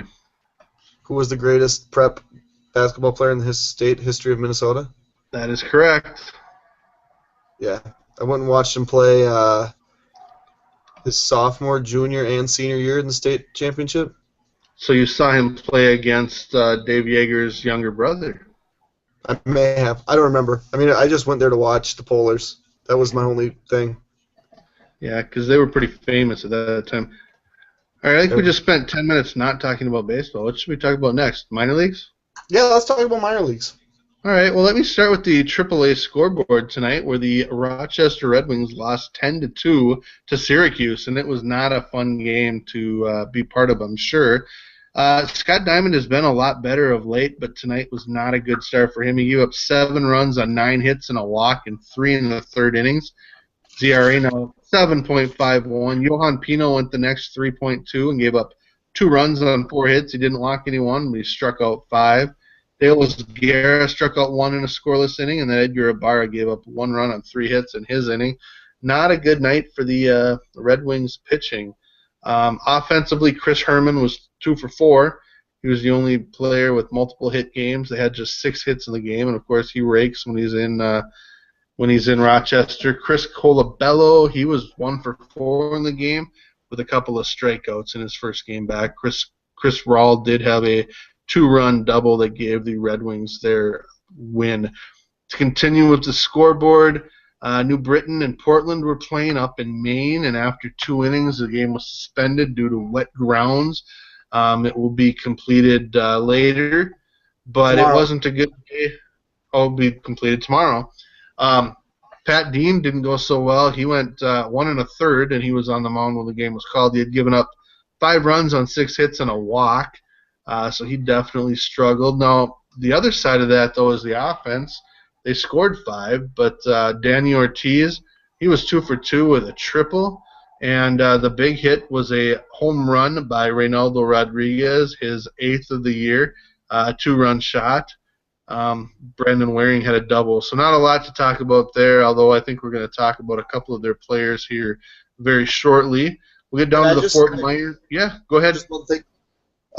Portland is coming off, I don't know if it was yesterday or 2 days ago, where they just had a huge game. Portland's a team that has that Mookie Betts kid that's a second baseman now. He's been playing some center field. And I noticed that he was not in Portland's lineup tonight. So I don't know if that could mean like the manager looked and saw that the field was not in good shape and decided he wasn't going to play the guy. Or maybe Boston's getting ready for a new center fielder. How's Jackie Bradley Jr. doing lately? He's no Mookie Betts. Well, actually, if it goes by prospect status, Mookie Betts is no Jackie Bradley Jr., but Jackie Bradley Jr.'s had an opportunity and hasn't really taken it yet. I'm not going to have this conversation with you right now. All right. All right, I'm going to jump down real quick down to Cedar Rapids. They played this afternoon, and they had a huge win. They set a season-high 16 runs. It was 0-0 until the 5th when the Colonels scored 7. They added 3 runs in each the 6th, the 7th, and the 8th innings. A lot of hitting stars in this game, but no surprise, Mitch Garver was in the middle of it. He was 3 for 5 with a walk and 4 RBI. Another 3-hit night for Tanner Vavra. He was 3 for 6. Ryan Walker was the leadoff hitter. He was 2 for 3 with 3 walks, and he scored 4 runs. He also stole his first base of the year. Chad Christensen continues to hit. He had 2 hits and a walk. Brian Haar had 2 hits. I mean, it was just an all-around good game. Even Ivory Thomas came in as a pinch hitter late in the game and hit a 3-run homer. He had really been struggling, but it was his second home run of the year. So from a pitching standpoint, the Colonels really needed a good start, and they got it from Derek Pania. It was just his second start of the year. In his last 2 outings, he had thrown a combined 6 shutout innings. So instead of going 3 innings like he had the 2 previous outings, he went 4 innings and gave up no runs on 1 hit. He did walk 3, but he struck out 2, so very much needed quality start for him. Brandon Bixler, he gave up 5 runs on 4 hits and 3 walks and 2 1/3. Jared Wilson got the final out of that 7th inning. And then Hudson Boyd worked 2 scoreless innings as well. So definitely I think the Colonels needed that. And I'm going to jump up to Fort Myers, where the game is in the bottom of the 9th in Clearwater. Fort Myers currently leading 11-0. A lot of offense in this one. I got a couple of guys that really needed it. Stuart Turner was batting 9th. He went 4 for 5 with 2 doubles and 4 RBIs, and now hitting .223. He got off to a tough start. Max Kepler, he continues to do a little bit better here. He had 2 hits and a walk. Tyler Grimes had 2 hits and 2 walks. Mike Gonzalez had 2 hits. Aderlin Mejia had 2 hits and a walk, as did Nico Goodrum as well. So, lots of offense from the Miracle. And we'll see what happens here in the bottom of the 9th, but Matt Tomshaw was on the mound for the Miracle, and he'd gone all 8 innings without giving up a run. In fact, he had pitched to, I think, just 1 batter over the minimum over that time, 8 shutout innings, no runs, 3 hits, 2 walks. He got, I think, 3 double play balls over that time. So it'll be interesting to see if he gets that 9th inning. We'll let you know before the show's over. But through that 8th inning, 8 shutout innings, his ERA is down to 1.88 for the lefty, who, it's kind of I think he was a 43rd round pick and threw about 86, and right now he's sitting 89 to 91, which is encouraging. So that tells you he may get an opportunity to move up to Double-A, and we'll see how that goes. Yeah, he's been a pleasant So there's your surprise. minor league scoreboard. He's been kind of under the radar really forever. I mean, he had Tom Shaw talking about had just a few innings his year that he turned professional, 42. Only gave up 10 earned runs in 42 innings. Started 4 games, including 4 games at Fort Myers, and this is as his first year pro. Had a 3.02 ERA in Beloit his first full season. Started 14 games. Last year started 18 games, 126 innings pitched. Doesn't strike many guys out, but also doesn't allow a lot of hits, and doesn't walk many either. So, not a guy that's really on a prospect radar, but another guy that's from Jacksonville. He joins Jonathan Murphy and Adam Brett Walker. Just another guy that with a lefty with a pulse, and seemed to stick around for a while. So it'll be interesting to see, like you mentioned, is he going to deserve a move up, or is he going to stay here? It'll depend on the need. It'll depend on the need at New Britain. I mean, it's not like Pat Dean is a very similar pitcher, and he's been struggling of late. Tom Shaw did go 8 innings. Brandon Peterson came in for the 9th, and his ERA there is 1.13 now since his promotion a few weeks ago. But Tom Shaw also is just recently, when he was sent down here a few weeks ago, he told me, and that was right before, or it was a month before I wrote the article on him. I was talking to him, and he said that he went down in order to start working on the thing, and that's a pitch that he's had since college, and it's kind of an interesting pitch. It's a knuckle curve that he's able to have a weird grip on, and he's able to do a bunch of different things with it. Sometimes he can cut it down and in, sometimes he gets it to fade a little bit, but he can do a lot of different things with it. It's a tough pitch to go along with the fastball and the good control and a good curveball and a very good changeup. If he's able to kind of control that pitch, it's one of those unique special pitches. There's no reason to think that he couldn't advance a little bit, and we'll see what happens. By the way, Viola promised to, if she wins an award, to buy us dinner. She just needs to know our names. I'm Jeremy Nygaard. And I'm Seth Stoes. He's well known around all parts of the Midwest. That Seth is. STOHS. You can follow him at Seth Tweets, and he'll be your Facebook friend. Probably. Because Seth doesn't say no to people. Seth's a pleaser. I'm a people person. You absolutely are. Hey, before we talk draft, let's talk some questions. I think some of the questions are draft related. So. Can I real quickly just throw a couple of notes out there about a couple of minor leaguers? Yes. We've talked a lot about Kenneth Vargas, and kind of on that theme that I had been doing, where he started the year 2 for 20 in New Britain, but since then, in the last 41 games, he's hitting 354, 433 on base percentage, 592 slugging percentage. That's an OPS of 1.025. A lot of questions, and I'd like your thoughts on this about when he should and when he will move up to Rochester.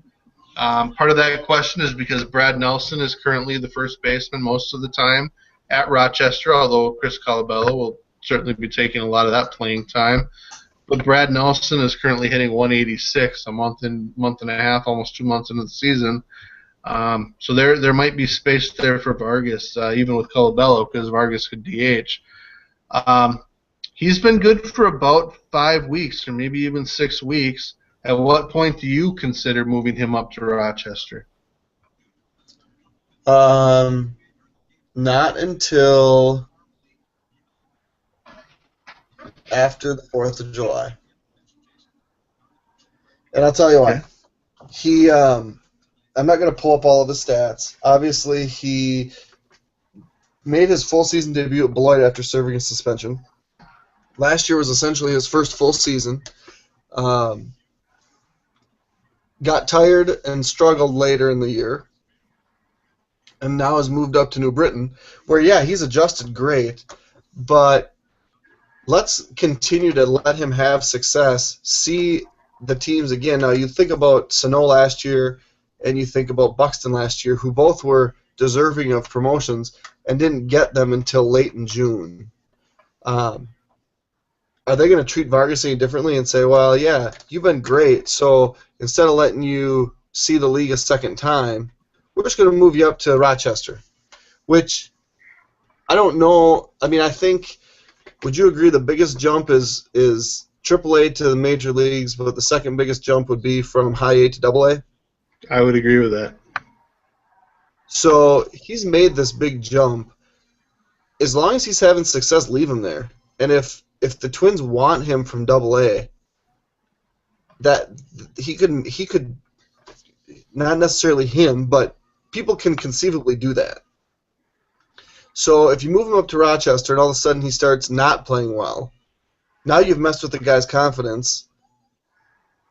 I think the guys are older, a little more advanced, not necessarily better prospects, but he's seeing good prospects in the Eastern League. Mm-hmm. So I'm perfectly content with him staying there for another month, 2 months. If he stays there until September 1st and gets a September call-up, I'm perfectly fine with that too. I don't think there's any need to rush him, especially now with Colabello there. Colabello can play first base. I don't know exactly how they'll use him, if they'll use him more in the outfield. But I have absolutely no issue with Vargas staying in New Britain for as long as he needs to, which could be for me until the end of the year. Yeah, I think the biggest thing for me is not so much that, which I completely agree with. I mean, they'd have no problem calling him up from AA if there was a need. First, they do need to figure out the Kubel situation. They need to figure out what they're going to do with Parmalee, and that may require them giving them each another month. I don't think anyone's thinking the Twins are necessarily going to compete for a division title, and I guess we'll see where they're at in a month with the wild card title. But I just think there's guys that they need to make some decisions on here in the next couple of weeks, and that are in the way for Colabello or for Vargas. The one thing I'll note though is that he's doing great, but I do think that second time through the league is important. The adjustments made to him and the adjustments he makes back. But I really like the 22 walks to 29 strikeout numbers. That puts him at around 200 or 190 plate appearances and only about 30 strikeouts. That's a pretty good ratio for a power hitting type. I mean, he's got power from both sides of the plate. I've said it before, you've got Sano power, and then you've got Adam Walker and Kenneth Vargas, and they both have tremendous power. So, I mean, it's exciting to see that, and what I want to see is that walk to strikeout rate, and just see if he can maintain that for another month in a situation where he's experiencing some success, and if he's maintaining that walk to strikeout rate while still hitting for some average and a little power, move him up. Brad Nelson could easily be, let go. He's one of those 30, 31-year-old minor league veterans. It's been around for a long time. I don't think they'd hesitate to do that, but I have no problem with them leaving him down for another month. The other guy I wanted to talk about, Jeremy, was Danny Ortiz, who was named the Eastern League Hitter of the Week this week. Again, tonight it'll count. He's 2 for 2 with a triple, but coming into the game in his last 7 games, he was hitting .429 with a 1.305 OPS. And really in May, so the last almost 4 weeks, he's hitting .357 with a .631 slugging percentage and an OPS just above 1. Now, he's afraid to walk. He's only walked 3 times in about 165 plate appearances. Definitely not a guy who wants to walk. And we've talked before, his role, if he ever would get to the big leagues, would be that a fourth or fifth outfielder. He can play all three positions, not necessarily a great center fielder, but very solid. He's a guy that has been in the Puerto Rico Winter League for several years, and is a kind of guy that's going to hit second or third or fifth in that type of a lineup. He can play. Overall, he's hitting 296 with a 778 OPS, but he was at New Britain all of last year, and I think he's the kind of guy that I'd like to see by mid-season, another 2 or 3 weeks, get that opportunity to move up to Rochester and see what he can do there. He is only 24, so he's certainly in an age where he can move up another level. And as I've talked about before, I'm not as worried about age and prospect status for guys where you think their ceiling is going to be a utility infielder or a fourth or fifth outfielder. So if it takes Ortiz, this year, spend half of this year in Rochester and start next year in Rochester as a 25-year-old, maybe he gets a cup of coffee by the end of the next year. Maybe, he's put on the 40-man roster after the 2015 season. But he's the kind of guy that's got a little power and he can do a few things. So, he's one of those intriguing guys that isn't going to be in, say, a top 30, but he's not a guy, or he is a guy who could play a role for the big league club in some way at some period of time. Yeah, I mean, I've always liked Danny Ortiz. I watched him down in Beloit right before he got promoted, and he's a guy that can hit the ball, but is just overlooked because of the Buxtons and the Snows and even the Walkers, the guys that kind of do everything. And I think we kind of agree on where he fits. If he can be a fourth outfielder and get a shot, but I don't know that there's anything that he couldn't potentially offer the team that Parmalee. Maybe Parmalee's not a great example because I'm pretty sure Ortiz is right-handed, but just a right-handed bat. He's left-handed. Ortiz is left-handed too? Yep.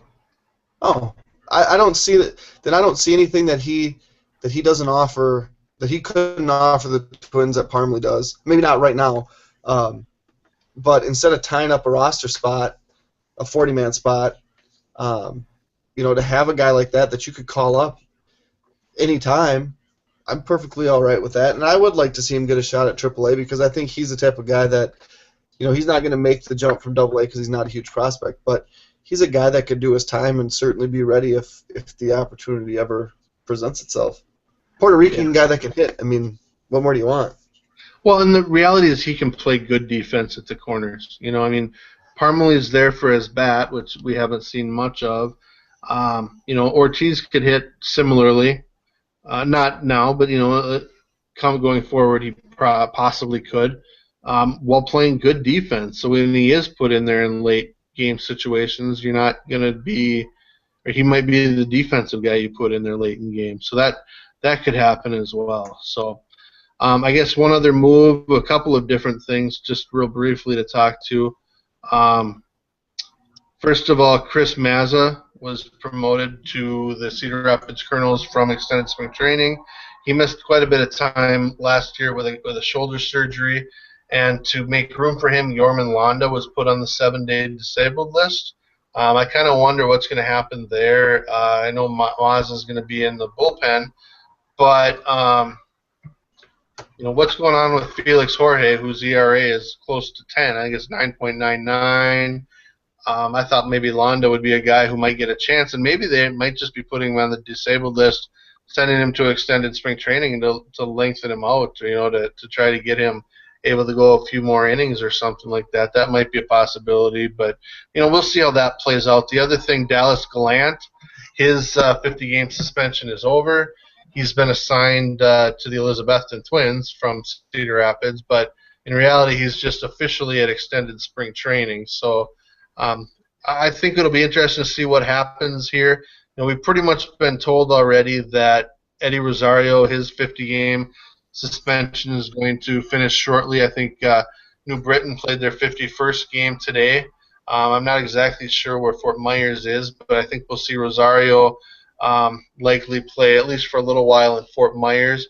And they're not sure yet, is kind of what I'm being told. They're still undecided on what they're going to do with Mark Hamburger right now. Will he go to New Britain or Rochester? And then will he be a starter? When I talked to him at spring training, he said, there's probably a chance he'll get an opportunity to start, but he could also be a bullpen guy. That's how he made it to the big leagues a few years ago with the Rangers. So, some interesting things going on. I mean, the only message I got on Buxton is he's just rehabbing, and he will play in games when he's ready. So, I mean, there's not much more to say. And to be fair, that's a question people get all the time: is what's Buxton up to? In reality, when you're rehabbing, there aren't updates. You're just working out. You're just trying to get those things strong. So, there really aren't any updates, which certainly probably more good than bad, because updates probably aren't positive at that point. Right. I think you had it backwards with the games. New Britain's only played 48 games. Fort Myers has played 50. So Okay. even though Rosario's going to be assigned to Fort Myers, he still has to serve out his suspension from the New Britain schedule, which if they play the rest of tonight's game and tomorrow's game tomorrow, then he'll have his 50 games done, and then he'll technically be able to play Thursday, even though he'll play at Fort Myers, which just played more. I want to say I heard on Sunday afternoon in the pregame that Rob Anthony said that Hamburger will go to New Britain, or did I make that up in my own head? I didn't hear that. I guess I was doing family stuff on Sunday, so I didn't hear that. I wasn't able to listen to that. The message I got, though, was also from a front office type, and it said undecided. But that may just be not to tell anyone at this point until they can actually make that move. Right, and the one interesting thing that's going on in New Britain right now, Baxendale was activated, but is pitching out of the bullpen. I don't know if that's, he pitched 1 inning in his first game and then 2 innings in the second game back, so I don't know if they're just trying to slowly get him stretched out, or if he continues in the bullpen role, or what the case is. But right now they have Vasquez filling in that role. Also, you mentioned Felix Jorge. He got moved to the bullpen. I mean, he made his last appearance out of the bullpen, and Pania took his spot in the starting rotation. So I think there are some starting rotations in the minor leagues that are currently in flux. The Twins rotation seems pretty stable right now. I mean, that could change after a game or two, but it seems like the Twins and 4 out of the 5 spots in Rochester, Scott Diamond's spot should be in jeopardy every time he throws a pitch. But there's really, there could be a lot of things that happen over the next really couple weeks. And, people continue to wonder why Gonsalves and Thorpe aren't up. And, we talked to those guys 2 weeks ago, and they didn't seem like they thought, I think Gonsalves felt like he's got a shot to pitch in Cedar Rapids, but Thorpe didn't even seem to think that was an option. He said, I'm going to go up to E-Town, pitch there. How the Twins have managed their low A staffs, it hasn't changed in years. I mean, there's been guys every year that you say, well, why isn't he up? And then a pitcher goes down, and then they call a different guy up. They have to monitor those innings, and they're not going to just bring a guy up just to bring him up. Will Gonsalves probably only pitch at Cedar Rapids this year? I would assume. I don't think he'll pitch at all in E-Town. But there's other guys there. Josh Burris is still there, as far as I know, and a starter, as far as I know. So there's other guys that you're not just going to leapfrog because they're ranked higher on the prospect list and say, well, this guy obviously has to go there. That's just not how it works. Yeah, I got some questions today. I think it was in the minor league report. I don't know if you saw that. I think Steve Boer answered it really well, saying that, even despite there being a 6-man rotation in Cedar Rapids, there's always guys that get innings during the middle of the season, and there's always guys that get called up at midseason so that they're strong towards the end of the season. And as we've talked about many times, I think that'll be the case with Gonsalves. Now, I'd be shocked if if Lewis Thorpe gets all the way up to Cedar Rapids, early this year, maybe a couple starts towards the end, and he could do well. But I fully expect Lewis Thorpe to spend the year in Elizabethton, and I don't think that's a bad thing by any means. I mean, if he does earn it, he can move up. But the other question I got was, why do they have guys like Derek Pania and Josue Montañez and stuff in the rotation in Cedar Rapids? And I mean, it's a fair question. It's a very fair question. But at the same time, Montañez in his, when he was drafted, when he came up through the low minor leagues, has always been known for having some pretty good stuff. And you don't want to. I mean, he's only maybe 21. You certainly don't want to give up on him, and you want to give him that opportunity. And a guy like Pania is only 21. He was drafted just last year, and at some point he's got to be given an opportunity. He's left-handed. He throws fairly hard. And, I mean, yes, you want your top prospects to get the opportunities, but you're also wanting them to be taken care of. And other guys, I mean, if you look at rotations through the major leagues, and it might be interesting to do, you're going to have a lot of first-round picks, and those guys have a good chance to make it. But you're also going to have some of those sleepers that, I think Pania was drafted somewhere around the 15th round or something like that. You're going to get sleepers who also make it all the way up, and you have to give all those guys opportunities. It's nice that the first-round picks are going to get more opportunities. They're going to be, I mean, they've invested more money and all that kind of stuff, and they're going to get more opportunities. But I think once they're in the minor leagues, although they're also still just one of the guys, and they have to earn their promotions, and they have to earn their time up. So I guess I don't see it as a huge issue. Even if Gonsalves did make a few starts down in Elizabeth, then I don't think that would be the worst thing for him. Yeah, he did tweet the other day, or maybe it was yesterday, something about only 69 days left in the season, and my season hasn't even started yet, or something along those lines. Yep, I saw that one too. I mean, I'm sure it's frustrating. Guys don't get paid when they're down there. When I read that last article, was it the dude from Cedar Rapids that wrote it? Well, I missed that. That would be unfortunate. Yeah, it's not much either way. It said guys don't get paid for their time in an instructional league or an extended spring training. That's crazy. Yeah. That's crazy. I mean, that's a whole different conversation that we could probably go off on for a long time, but let's answer some questions first. We just have a few draft with the time we have left. Brad Swanson, who's Breadman77 on Twitter. If you don't follow him, he's kind of funny. He says, isn't it risky to draft a player at all since he might one day get hurt and will lose the DH? That's pretty good. That's in response to Parmalee not DHing because Gardy's afraid that, if he's DHing and Mauer were to get hurt, you lose your backup first baseman to what? Yeah, it's first base.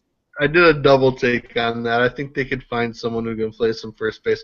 I think there's other reasons that Chris Parmalee wasn't in the lineup.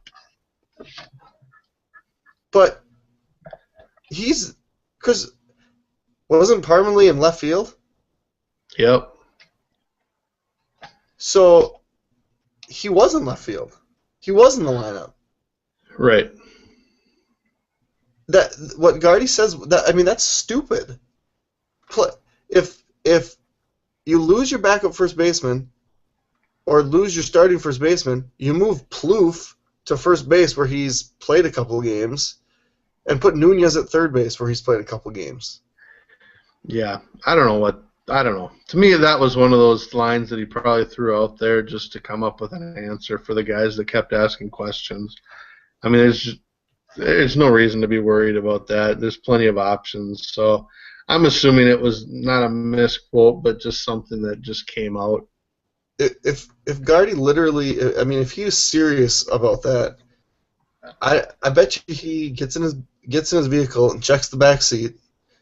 And when he gets home, he checks the closet for monsters and under his bed for monsters, and probably flicks switches 4 or 5 times, because he seems like he's got something wrong in the brain if he's really worried about losing his backup first baseman. Yeah, like I said, I don't know what more to say. I hope it was just a comment that came up when he got asked a question, and he couldn't come up with anything better. Seth, this one's for you. It's from our buddy Eric Pleiss.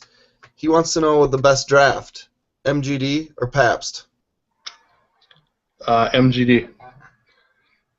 That was, The but last well, time I this is had one. a draft was probably about 4 years ago, and MGD was pretty good back then. So I'll go with And that. when you guys talk MGD, are you talking Miller genuine draft or Yes. yeah, Yeah. or Michelob Golden draft? Miller genuine draft. I assume. I don't know. I mean, personally, I prefer the Michelob Golden draft over the Miller genuine draft, but that's just me. All right, a serious question from Chris Boylan, uh, and he needs two tweets to ask it. Is Darren Johnson and crew up to it since he took over 2008 draft Twins round 1 through 10 picks, greatly underperforming other teams? Based on number that have appeared in major league games, not WAR, excluding recent years, obviously. And then it says Delta from best teams, huge. All right.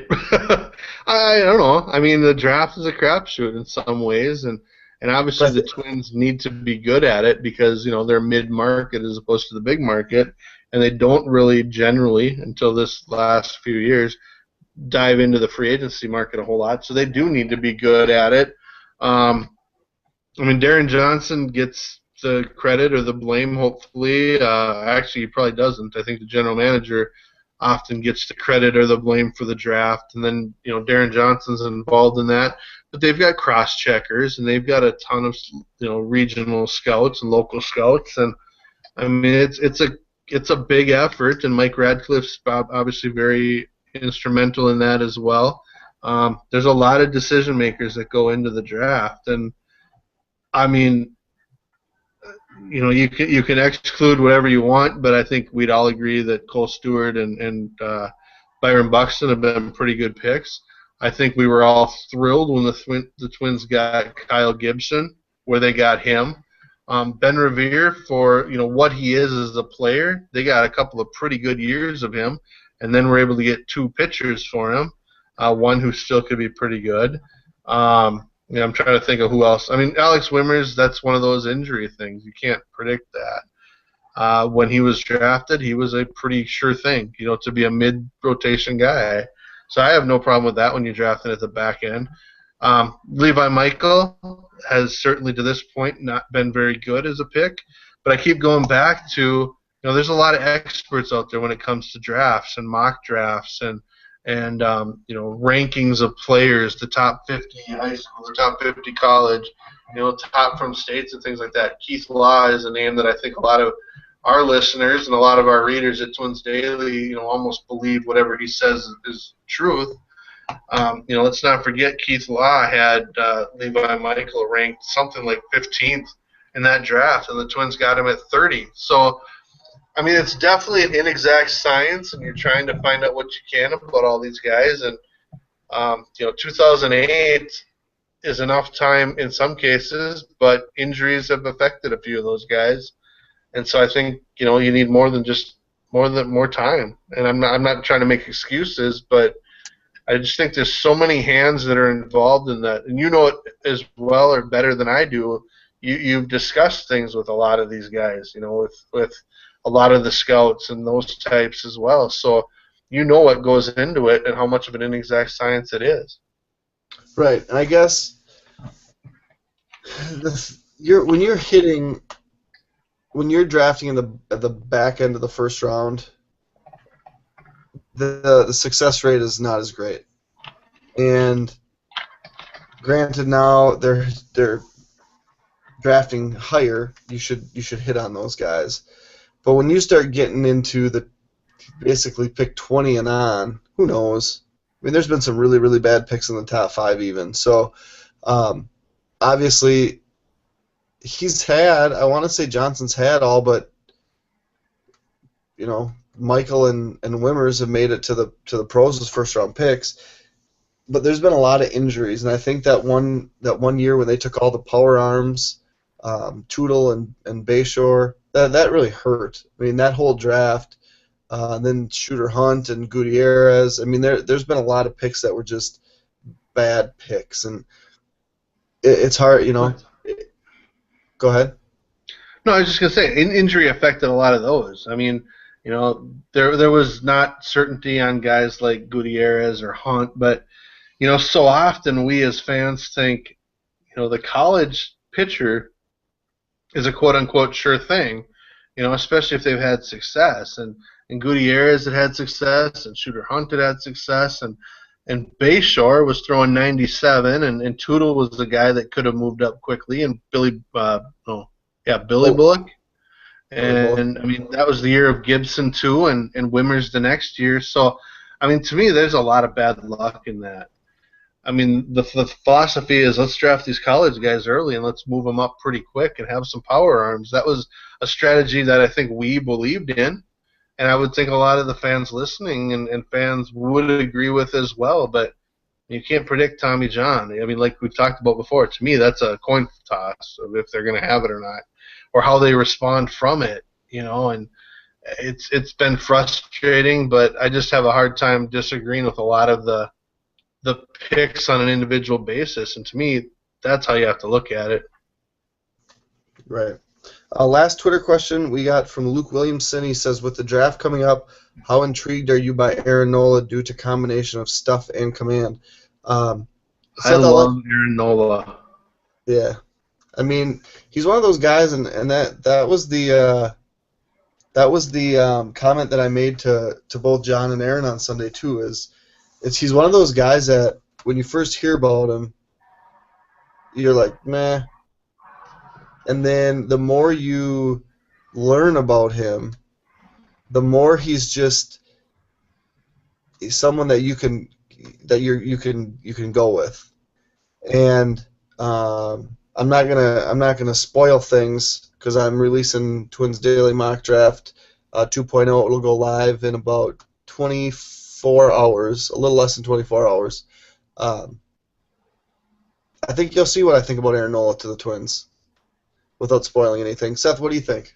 Well, here's my thought. I think we can agree that most likely, and you never know how these things are going to turn out, but most likely Carlos Rodon, Brady Aiken, Alex Jackson are going to be gone. And so when the Twins pick, they're going to have two available of Tyler Kolek, Aaron Nola, and Nick Gordon. Well, and several others. I mean, Max Pentecost name's been brought up by the Cubs. I mean, there's other names there too. We talked about, on Twins Daily, Kyle Freeland today, who has certainly moved up draft rankings from the beginning of the year as well. There's for me, Nick Gordon, from everything I've read, and I've really only started doing research the last couple of weeks because all those that happen in January are just too early for me, and I really start paying attention the last few weeks here. Nick Gordon, to me, sounds like, and a lot of this comes from you, to be fair. Again, Jeremy's our draft expert, but he's not as fast as his brother D, but he's also a better hitter, but he's not going to be like a 800 or 850 OPS type of shortstop. He could be a very good shortstop, but as an 18-year-old or 17-year-old, it's going to take him 4 to 5 years at least to get up. And there's a lot of question marks in that. Like we talked about earlier in the show, prospects are prospects the younger they are and the further away. As they move up the system, or they go to college, or they move from AA to AAA or A ball to AA ball, you learn a lot more about them. And so there's a lot, I think, of unknown about Nick Gordon. Now, at the same time, 2 years earlier, I thought that Kevin Gossman was the guy to go get for the Twins, and I think the Twins were probably right in getting Bayer and Buxton. So I'm not going to pretend I know what the right answer is, but compare the upside that I think there might be for Gordon, which I don't think is huge. Certainly not Troy Tulowitzki level. And then you've got a guy in Nola who, throws 95. He may sit 92, 93, but he throws 95. He's got the arm angle, and he's got a lot of movement, but he also has a lot of movement with a lot of control and command. So it's another situation where at worst he appears that he could be a number 3. but has enough velocity and enough sink that he could potentially be a 2. And maybe that's not the number 1 that a lot of people want, but if you got a number 2 and can get him up within a year or two, and I know I read the same thing you did, and I know you mentioned it on there as well. Aaron Fitt talked about how he could theoretically be up by September. He could be that quick of a mover. Obviously, the Twins wouldn't do that, and frankly, with college pitchers, I would probably not let them pitch the rest of this year. We've talked about that before too. But he's the kind of guy that can move fairly quick. And now if you get a guy like Nola, who you feel is a pretty sure thing, you've got Nolasco, you got Hughes, Alex Meyer, Trevor May, Kyle Gibson are in the equation. Logan Darnell's kind of in the equation. I mean, there's a few other guys, Barrios within the next few years. You're going to have some pretty good options for 5 starters for the Twins in the coming years. And that's what wins over time is that depth. So I'm definitely right now on the Aaron Nola bandwagon, and I'm sure that's subject to change over the next 8 or 9 days. So that's probably more, and I know you want to leave some for the imagination for your article, but I don't know if you'd add anything more to what I just threw out there. No, I mean, yeah. If the Twins added him to what they have, his timeline is literally 6 months behind Alex Meyer and Trevor May. And I think that's, I mean, for a college guy, I don't know what the Twins would do to him hypothetically if they drafted him. Probably bring him down to Fort Myers and have him work out of the bullpen. But Probably he's a guy that could compete for a starting position, a starting spot in the rotation next spring. And I would assume that he would end up in New Britain, and if he handles that, he would move up to Rochester, and he would just be, next summer. And that's exciting. Nick Gordon, on the other hand, is the guy of the 6 that we mentioned, the guy that's going to take the longest to get to the pros, to get to the big leagues. Aiken will be like Dylan Bundy. Rodon will be relatively quick. Alex Jackson will be, within 3 years if he moves to right field. Kolek with his arm, who knows? But I mean, even on Archie Bradley's timeline, it's like the 4th year. Gordon's going to take five or 6 years. He's going to be more on that Aaron Hicks year on that plan. So, maybe I'm way wrong on that, but I mean, the general consensus is that's going to be the timeline. And if you can have a guy that you can add to a team that you feel is going to compete soon, why waste it? So yeah, and he's not like Gibson and Wimmers that did fall to the 20s, 22, 23 range of the draft, and were considered to be quick movers. I mean, this is a guy that could be a quick mover with some stuff. I mean, those guys have good stuff, but this guy's got really good stuff. It's like, he might be this, he might be that. Well, he's a top 5 pick because he's really good.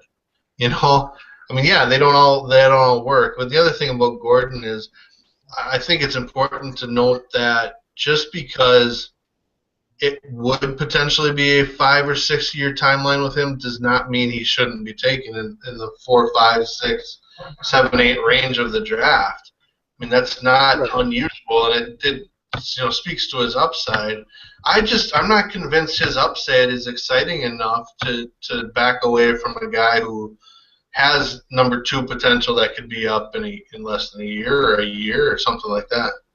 Right. I mean, they're completely opposites, and that's why it's so hard to compare them, is because it's not even 2 fruits. It's something completely different. We have 2 things on the Twins Daily site, both from KOHG. Long story short, wondering how during the walk-off we didn't show any emotion. Yes, if we're robots or just really tired. We're robots. I said we're not robots. We just try hard. It's tough, though. I mean, I think for the first time we were both pretty distracted because you and I are both watching the Twins game as we're talking. But that was the first time I think we really, I'm guessing if we listen back, which I don't know if I will, probably not, but that was the first time I think it was really distracting enough to that it definitely affected us. Yeah. And he said, I didn't show any emotion. I had my hands up in the air. Like this. I did. But the thing is, too, in my house, I got to be quiet because I don't want to wake kids up or I'll be up all night. Yeah, right now I don't have that concern, so I just am calm and cool and collected. Yeah, I mean, that's you. That's Seth in a nutshell. And then he said he has one more question. He says he understands that a shortstop is more valuable than center fielder, but what about splitting or having 1/3 of Santana starts in the minors when he gets sent down to be in center field to gain experience as a backup plan?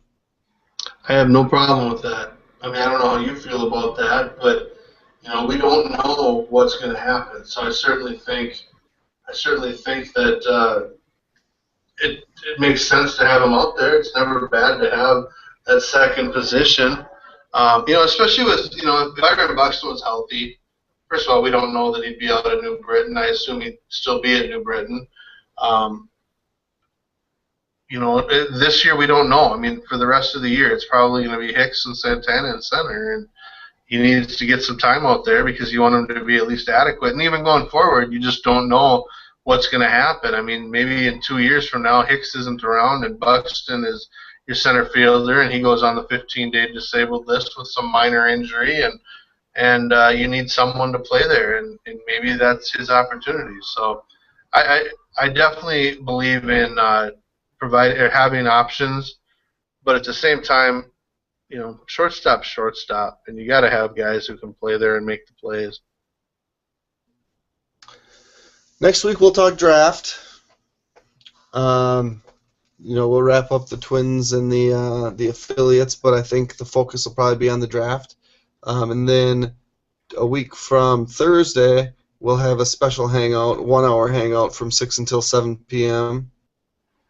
Right? 6 till 7, that's our plan? Yeah, that's the plan. And then at that point, you'll have to drive for an hour. Yeah. And then we'll be doing some stuff on KFan. You're going to call in? We'll have that capability? Should be able to. I hope so. If not, I guess you've got it covered. Yeah, we'll see. I don't know the ins and the outs. Yeah, me neither. I just show up, put the headphones on, try to remember to turn my microphone on, which I don't always remember, and then just answer questions when they're asked to me. Try to make jokes. I guess that's kind of my thing. Good job with that. Yeah, I make less jokes on here because it's just different because I'm looking at you. I know, it's not very funny then. No, it's really not. All right, so join us next Tuesday. By the way, I think Eric got enough mentions on Twitter to get an inclusion in a future segment. But I wasn't going to ask him tonight because he was supposed to go to the Darvish Hughes game, and then I tweeted him that Darvish got scratched, and he was all upset and gave his tickets away. So I'm guessing he probably was drinking heavily, isn't watching the show. He'll listen to it tomorrow afternoon, and then he'll want to be on next week. How about in 2 weeks? Let's just book it. Book it. Put it down. 2 weeks. Yeah, okay. I'll talk to him. Would that be like June the 8th or something? No, because that's a Thursday, I'm pretty sure. Oh, all right.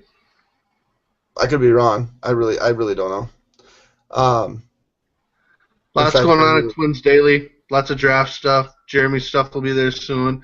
We still are talking about the Twins. People think we're just working on MLB draft. We're talking Twins minor league, and draft a lot. So be sure to go to Twins Daily. Check out Jeremy's rosters and payroll page. We'll see what happens tomorrow, whether Mr. Kubal's in the lineup or in the roster. And we'll have lots more to talk about. Yeah, June 10th. We'll book him, now that I checked. But Seth is obviously looking to sign off. We've gone like 2 hours and 5 minutes. So we really got nothing left to say. If you missed us, we did create great movie ideas, apparently. So look for us in cameo roles in the future. Anyway, join us next Tuesday. If you have anything to let us that you want to tell us, you can tweet us at a variety of different addresses or email us at twinshangout@gmail.com. We're going to sign off for tonight. Thanks for joining us. Go Twins, and have a wonderful rest of your week.